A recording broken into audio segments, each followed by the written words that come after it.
দ্বিতীয় বিশ্বযুদ্ধ শেষ হয়েছে প্রায় ৮ দশক আগে, কিন্তু সেই যুদ্ধের ভয়ঙ্কর স্মৃতি আজও যেন নীরবে লুকিয়ে আছে কক্সবাজারের রামুর রম্যভূমিতে, যেখানে দ্বিতীয় বিশ্বযুদ্ধের সময়কার একটি অবিস্ফোরিত বোমা ১.৫ দশক ধরে ব্যবহার হয়েছে সাধারণ একটি লৌহপিণ্ড হিসাবে।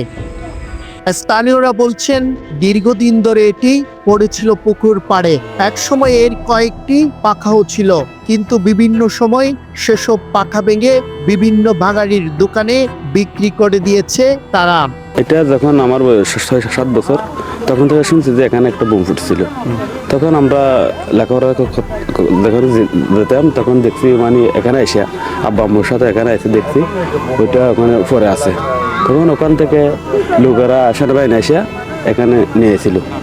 আনার পর এই ওখানে মনে করেন যে আমরা ওখানে গোসল করছি, ওখানে কাপড় সুপড় দিচ্ছি। এটা তো পরে অনেক দিন হয়েছে। এবার মাঝে হদ দুটো গিয়া করতে হবে, পানির চা কিনলে পানির তো হদ সুদ দু যাই আদা আবার এটা তুলিয়ে নিচ্ছে গিয়া গিয়েছে আসা দেরি বোম দিয়ে আরা হইতে বোম দিয়ে হইতে না আরা কি করবো আসাতে অনেক দেরি হয় না, আরা নেওয়া হচ্ছে আসে ভাই।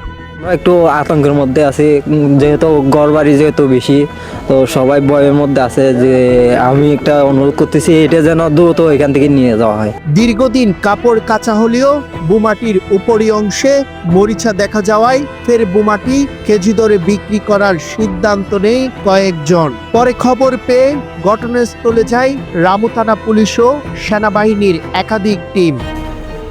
প্রায় ৩০০ কেজির মতো ওজন হওয়ায় সেটি সরাতে বা অবিস্ফোরণের সিদ্ধান্ত নেওয়া হয়নি। তাই স্থানীয় প্রশাসন বোমাটির আশপাশে লাল পতাকা টাঙিয়ে দিয়েছে। রামু থানা পুলিশ জানায়, ঊর্ধ্বতন কর্তৃপক্ষের অনুমতি পেলে বোমাটি বিস্ফোরণ বা নিষ্ক্রিয় করার সিদ্ধান্ত নেওয়া হবে। স্থানীয় লোকজন ওখানে পুকুরের কাপড় কাচার সময় এইটার উপরে কাপড় রেখে কাপড় কেচে এটা ব্যবহার করছে। পাশাপাশি এইটা বোমা সদৃশ বস্তুটা যখনই পাওয়া গেছে, তখন এটার চতুর্পাশে নাকি বিভিন্ন পাকড়া বা বিভিন্ন ডালপালা ছিল। এগুলো স্থানীয় বাঙালির দোকানে স্থানীয় লোকজন এটাকে ভেঙে ভেঙে বিক্রি করে ফেলছে আর কি। তো ঘটনাস্থলে সংবাদ পাওয়ার পরে আমরা রামু থানা পুলিশে গিয়েছি এবং রামু ক্যান্টনমেন্ট থেকে সেনাবাহিনীর একটা টিম গিয়েছে।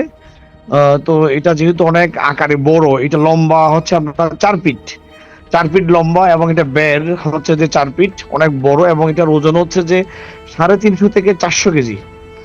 যে কারণে এটা বিস্ফোরণ ঘটাইতে হলে বা এটা আপনার বিনষ্ট করতে হলে এটা আমাদের ঊর্ধ্বতন কর্তৃপক্ষের অনুমতি লাগবে।